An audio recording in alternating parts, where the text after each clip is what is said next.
Deus te use. Amém? Amém. Eu quero convidar a igreja nessa noite a abrir no Evangelho de Mateus, capítulo 7, a partir do verso 13.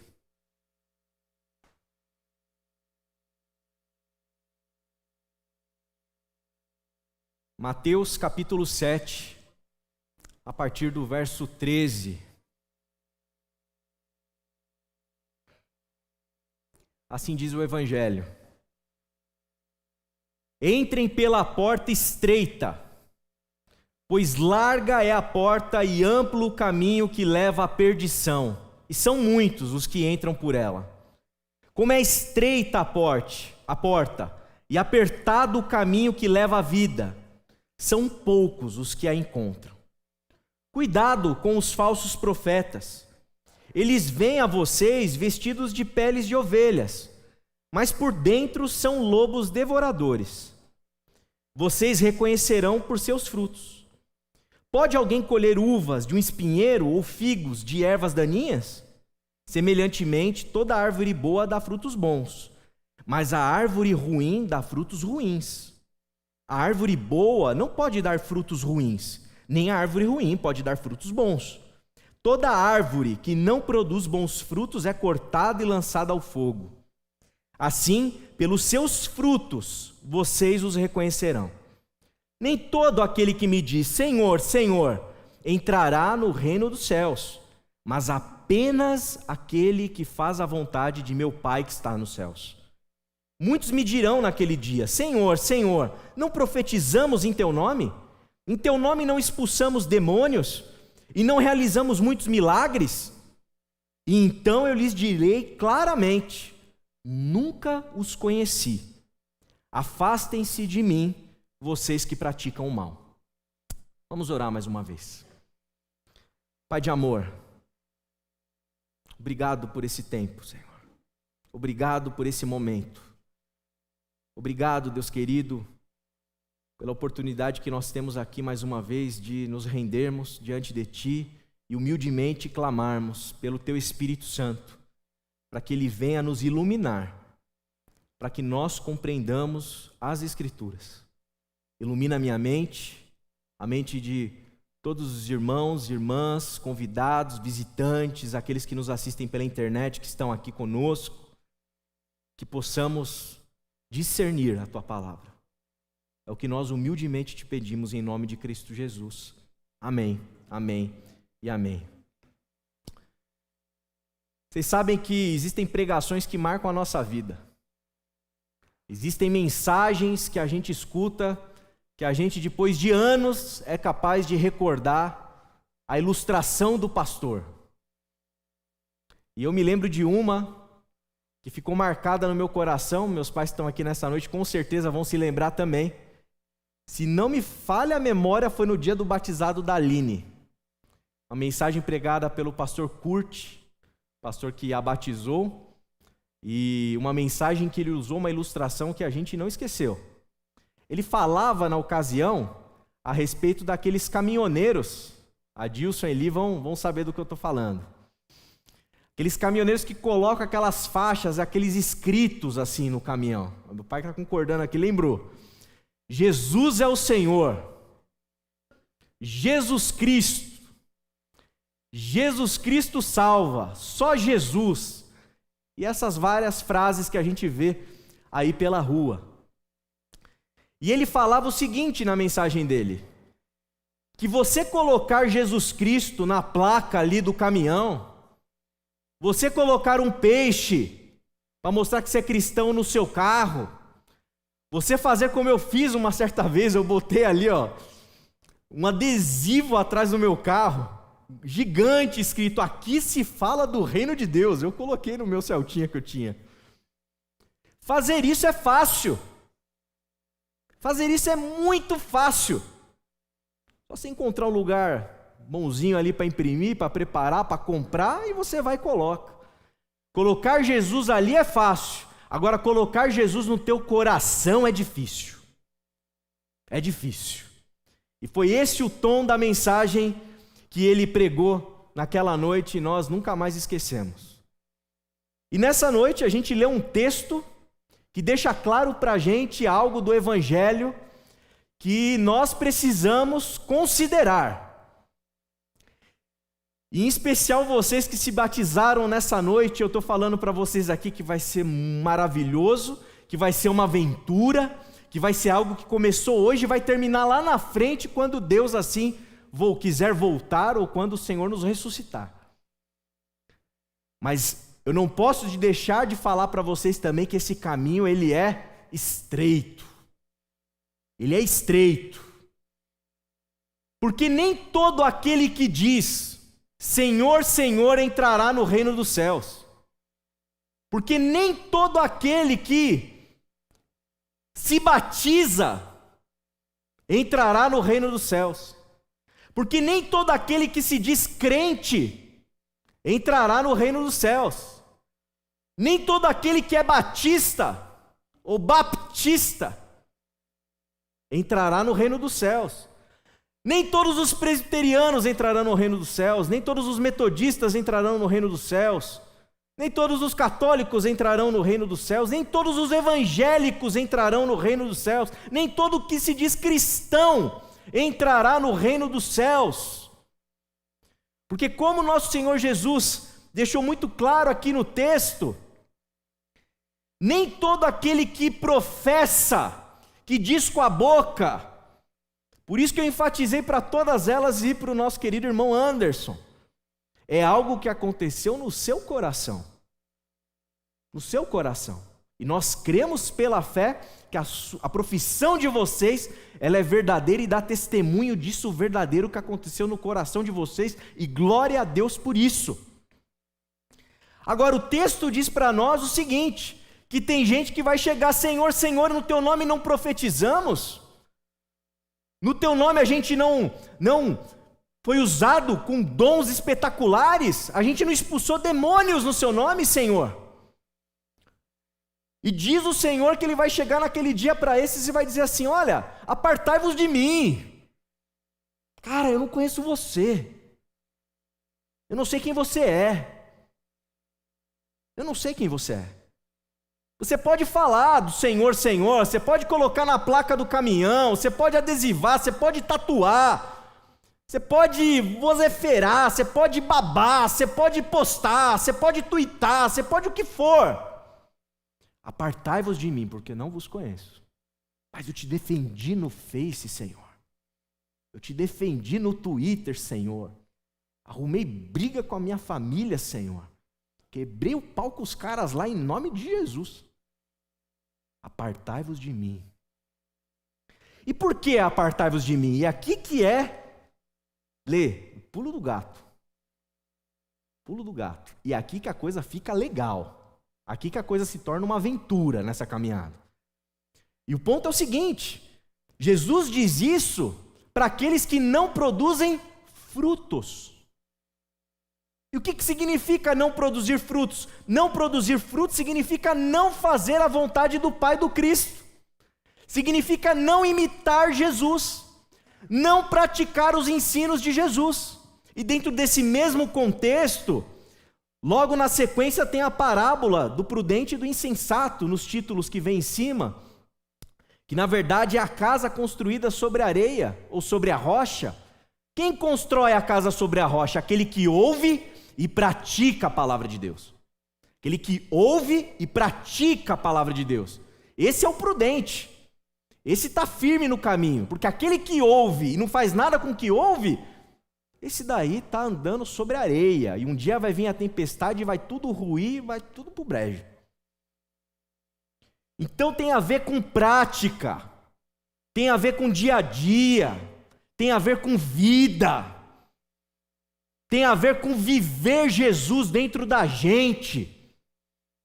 Você pode não ter no caminhão, você pode não ter tatuado, você pode não ter o adesivo no carro, você pode não ter, mas se você vive o Jesus no seu dia a dia, na sua caminhada, na sua jornada, aí sim, você vai ser reconhecido como um filho de Deus. Aí sim você vai ser reconhecido como uma filha de Deus. Aí sim a gente vai poder dizer que nós somos embaixadores de Cristo na terra. Aí sim vai fazer sentido o discipulado. O que é o discipulado? Discipulado não acontece numa sala de igreja, meus irmãos e irmãs. Discipulado acontece na vida, acontece na caminhada, acontece na realidade, não acontece entre quatro paredes. Acontece na escola, acontece na ginástica olímpica, na ginástica artística, acontece em casa, acontece no trabalho, acontece no dia a dia, na caminhada. É ali que se dá o discipulado. Quem não se lembra de Jesus falando para Levi: Levi, levanta e segue-me. Levanta e segue-me e vem para a sinagoga? Levanta e segue-me e vem para a minha igreja? Não, levanta e segue e vem caminhar comigo, vem ver como eu vivo, vem ver como eu ando, vem ver como eu falo, vem ver como eu abraço, vem ver como eu acolho, vem ver quem são meus amigos e quem não são meus amigos na caminhada. Vem caminhar comigo. E para a gente ser discípulo, e para a gente dar esse passo que essas meninas deram hoje, que o Anderson deu hoje, olha, tem que ter coragem. Tem que ter coragem. Coragem para vir aqui e falar assim: olha, Jesus, é o que eles fizeram aqui. Jesus não está na placa do meu caminhão. Jesus está aqui, ó. Eu sou de Jesus. Ele é o meu Senhor e o meu Salvador. Eu o amo de todo o meu coração. Tem que ter coragem para dizer isso, porque são poucos que têm coragem para entrar por essa porta estreita que é o caminho do discipulado de Cristo. São poucos que têm coragem para seguir, entrar no segmento de Jesus. São poucos que têm coragem de vir aqui e dizer: eu sou de Jesus, eu sou de Jesus. E é aqui que está a beleza da história, é aqui que entra a aventura. E é aqui que eu adoro ser cristão, aqui eu amo.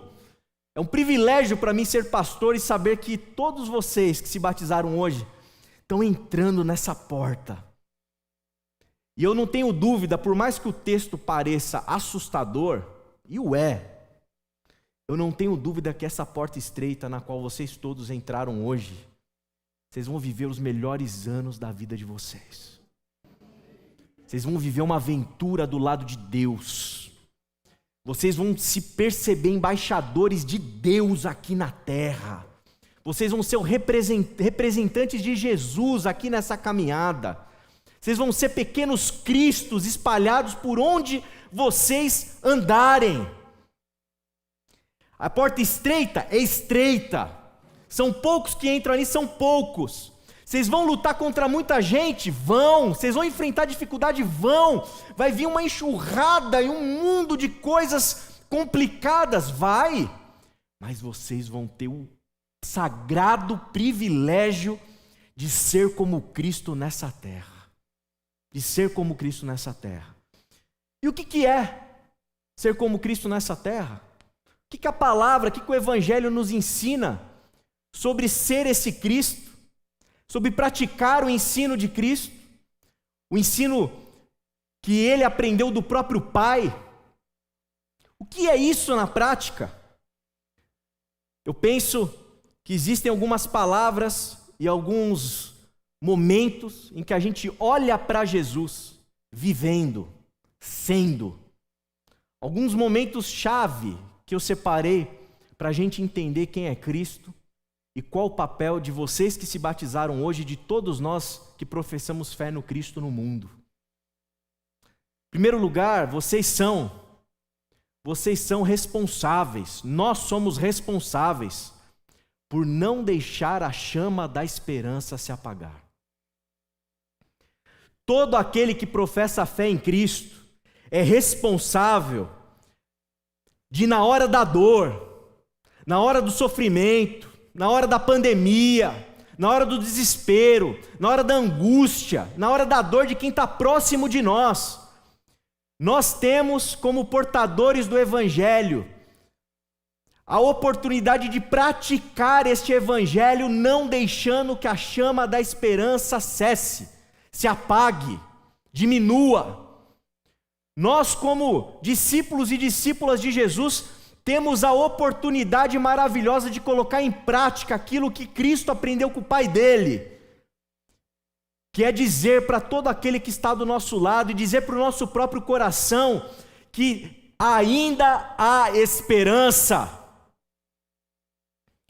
Jesus Cristo, um dado momento, um momento muito importante da caminhada dele na terra, vocês vão se lembrar, ele estava crucificado do lado de 2 ladrões, certo? Crucificado do lado de 2 ladrões. Eu acho que a gente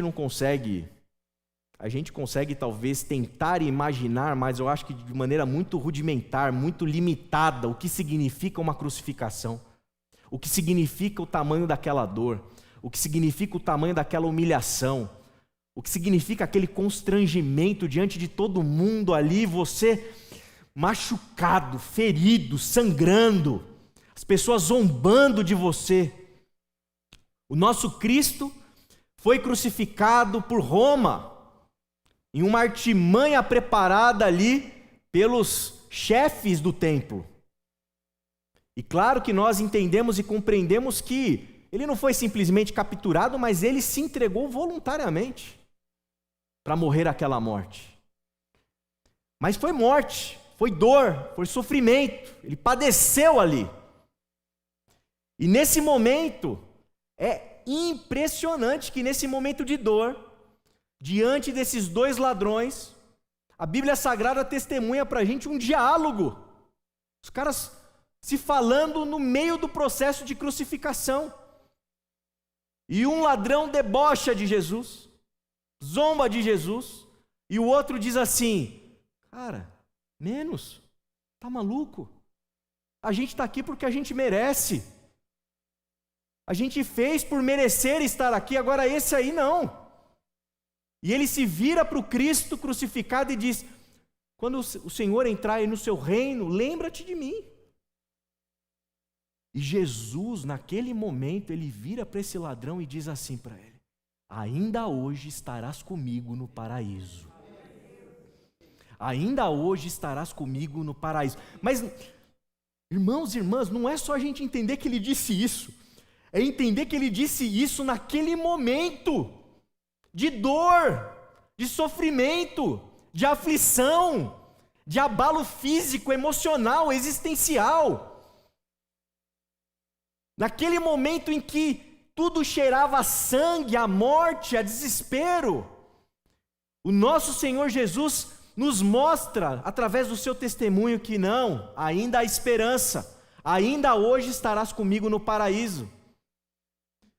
Todos nós, em especial vocês que se batizaram hoje, o mundo, as pessoas, as situações vão ser desesperançosas muitas vezes. As pessoas ao lado de vocês estarão numa situação de desespero, de tristeza, de angústia, crucificadas, machucadas, feridas.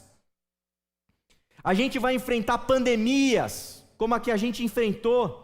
Isso tira o nosso chão, isso acaba com a nossa esperança.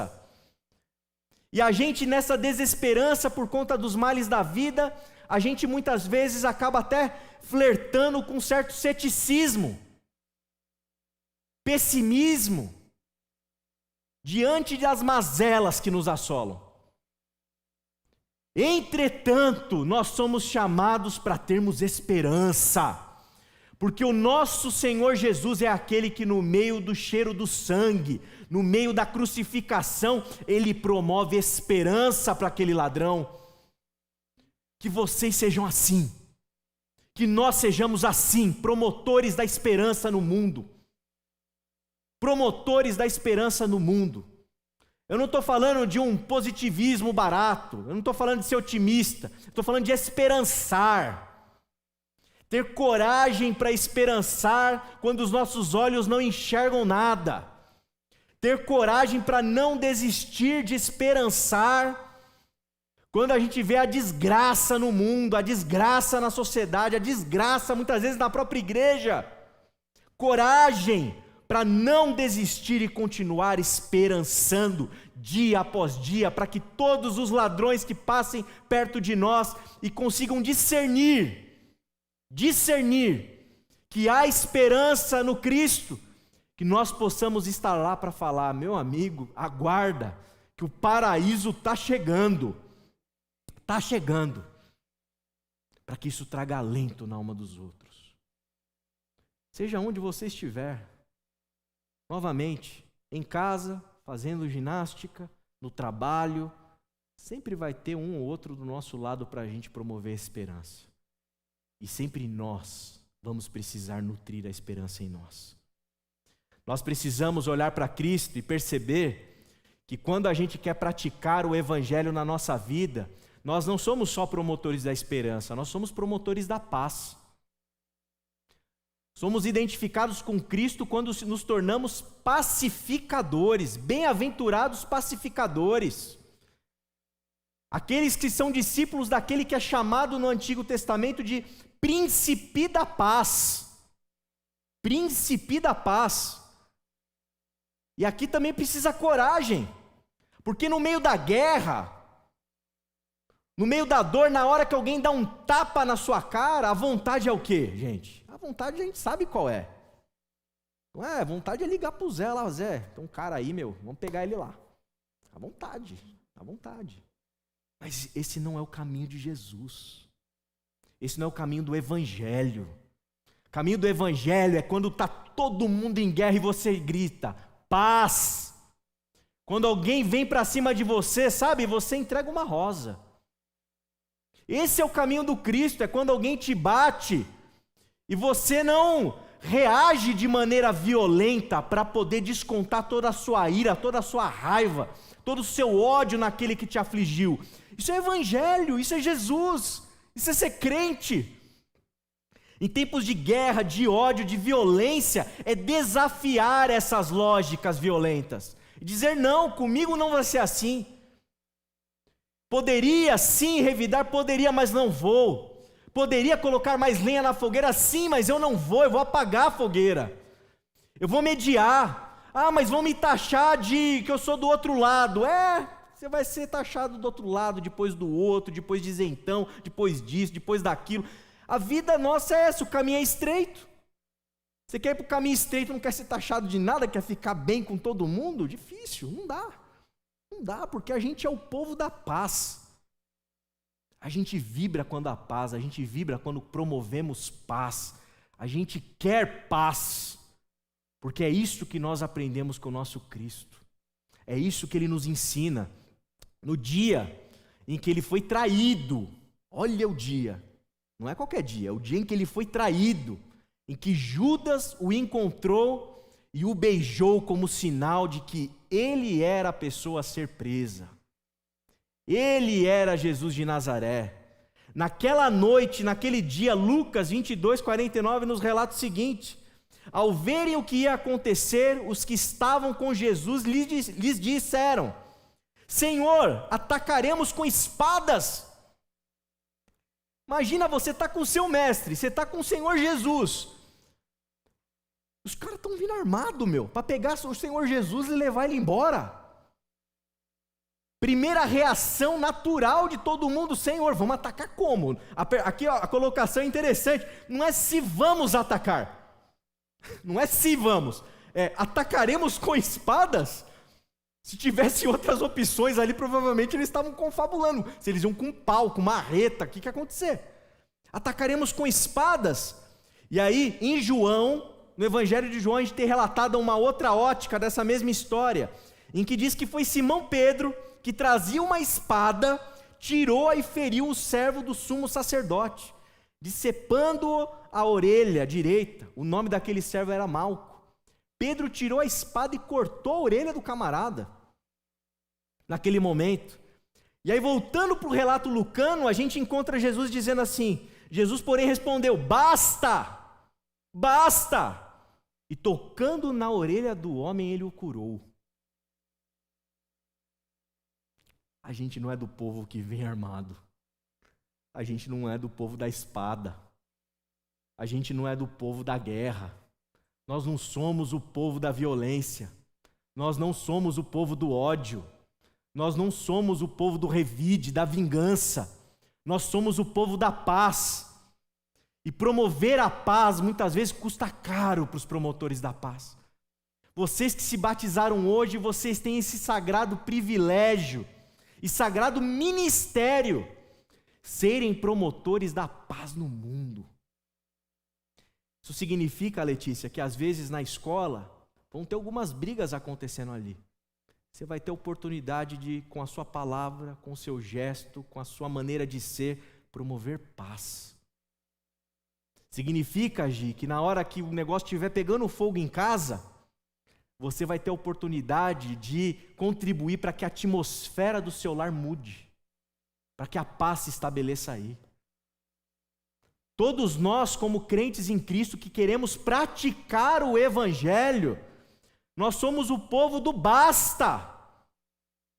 E se tivermos a oportunidade de curarmos o Malco, a gente vai lá e restaura a orelha dele.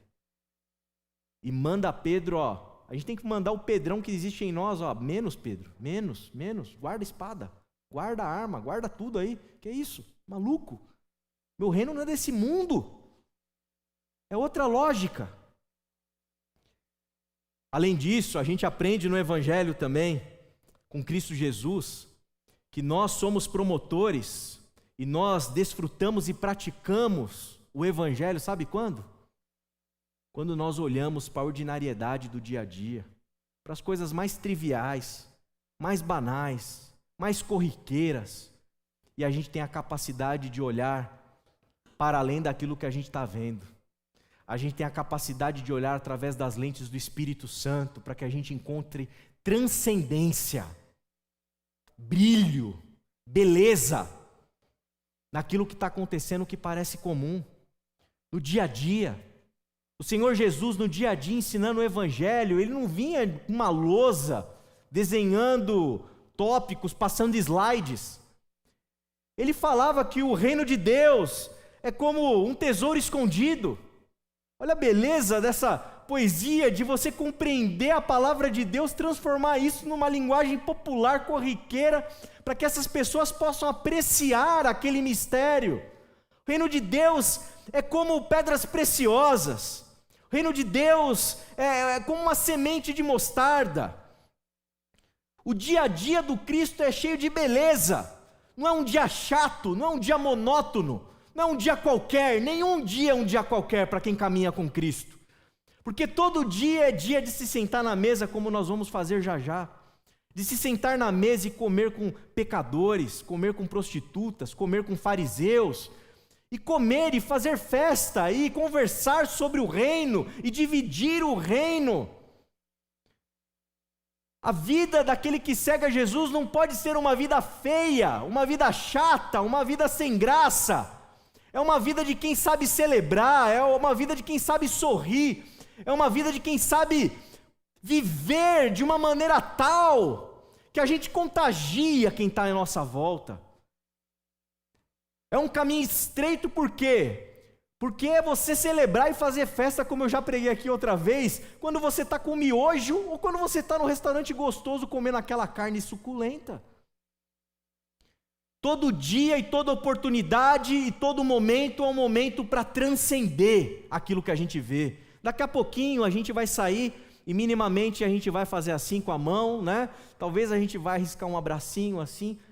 Aprecie cada toquinho, em cada irmão, em cada pessoa que você está encontrando aqui, porque talvez a gente não estaria aqui por conta da Covid-19 e hoje você está aqui.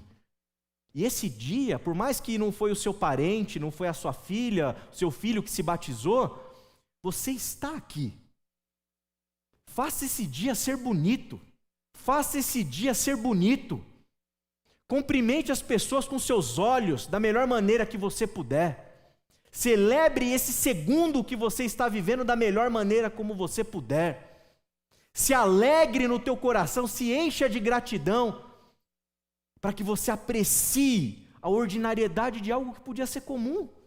Mas quando Jesus entra com a gente no barco da nossa vida, tudo vira extraordinário. Tudo fica especial. Todo dia é dia de festa, é dia de alegria, é dia de felicidade, é dia de esperança, é dia de paz, é a oportunidade que o Senhor nos deu para a gente encarar a vida com fé, olhando para frente, para aquele que nos dá esperança e apreciando cada momento, porque o nosso Deus é o Logos que se fez carne e tocou o nosso tempo. O céu desceu, meu irmão e minha irmã. E é por isso que nós também precisamos ter sonhos. Vocês estão entrando nesse caminho estreito nessa noite. E vocês estão sendo convidados nessa noite a sonhar. Porque conforme o nosso Senhor Jesus ensinou na oração do Pai Nosso, Ele nos diz em Mateus 6,10: venha o teu reino, seja feita a tua vontade, assim na terra como no céu. Venha o teu reino, venha o teu reino aqui na terra como é no céu. O mundo é complicado? Muito. Tem lágrima? Muitas. Tem dores? Várias. Mas nós somos aqueles que persistem, aqueles que insistem, aqueles que caminham, como diz Milton Nascimento, com raça, para que a gente possa deixar a realidade do reino de Deus entrar na nossa realidade, entrar na nossa história. Sonhem, vocês que se batizaram hoje em especial, não deixem de sonhar um mundo melhor, um mundo mais justo, um mundo mais correto, um mundo mais alegre, um mundo de mais oportunidades, um mundo mais bonito. Sonhem, não deixem de sonhar, não deixem que ninguém sabote os sonhos de vocês, porque vocês são instrumentos de Deus nesse mundo, para sonhar, para viver, para concretizar esse reino de Deus na história, aqui e agora, plenamente. Nós sabemos que não, mas toda oportunidade que Deus nos der, todas as ferramentas que Ele colocar nas mãos de vocês, agarrem, a começar, sabe onde? No coração de vocês. Deem um segundo passo, vão para a família de vocês. Deem um terceiro passo, os parentes de vocês. Um quarto passo, a comunidade religiosa de vocês. Deem um quinto passo, a sociedade de vocês, a cidade de vocês, o estado de vocês, o país de vocês e o mundo. É isso que Deus quer de nós. Não é passar pela vida, sabe, aguardando um lugar lá na frente, porque assim, isso é incoerente com o Evangelho, porque quem está no caminho estreito é o que escuta e pratica, e quem pratica segundo o texto ora assim: vem o teu reino. Mas não vem uma abstração, vem o teu reino. Vamos somar esforços, vamos concretizar esse reino, vamos fazer este reino no poder do Espírito Santo. Nem todo aquele que disser Senhor, Senhor entrará no reino dos céus. Nem todo aquele. Somente quem tem coragem para colocar em prática o ensino de Jesus. Nem todo aquele que diz Senhor, Senhor entrará no reino de Deus, mas somente quem tem coragem de enxergar o que ninguém enxerga, de ver o que ninguém vê, porque está usando a lente do Espírito Santo. Nem todo mundo, nem todo aquele, mas aquele que tem coragem, não para sobreviver à vida, mas no melhor sentido da palavra, para prosperar, viver uma vida em abundância. É isso que o Espírito Santo e que Deus quer de nós. Quero ler um texto para a gente encerrar essa noite, de Rubem Alves, que eu acho que tem tudo a ver com essa mensagem. Ele diz assim: todo jardim começa com um sonho de amor. Antes que qualquer árvore seja plantada ou que qualquer lago seja construído, é preciso que as árvores e os lagos tenham nascido dentro da alma. Quem não tem jardins por dentro, não planta jardins por fora e nem passeia por eles. O Evangelho nos faz cultivar jardins por dentro. Não é o Jesus na placa do caminhão, não é o Jesus no adesivo, não é o Jesus sequer do pastor que prega.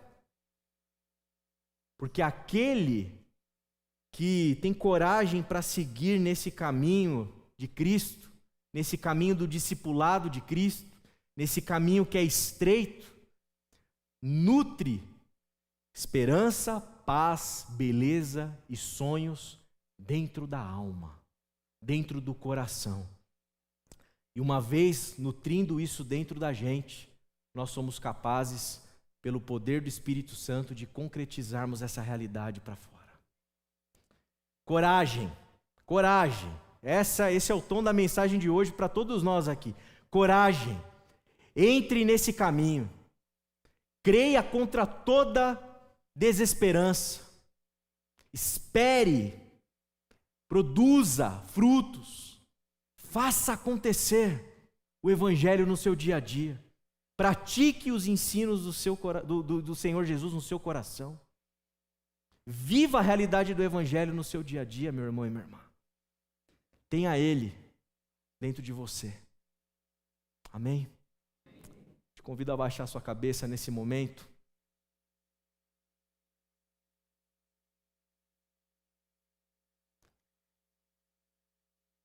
Eu quero orar pela sua vida. Sua vida que talvez já está na rota do caminho do Cristo, mas tem sido uma vida sem esperança, uma vida sem paz, uma vida sem beleza, uma vida sem sonho, uma vida triste, uma vida sem aventura. Quero orar, se a tua vida está assim, pedindo para que o Espírito Santo, Ele possa produzir no teu coração esse jardim cheio de esperança, paz, beleza e de sonhos. Se você porventura está desencorajado e está faltando coragem na jornada, levanta a sua mão nessa noite. Amém. Amém. Amém.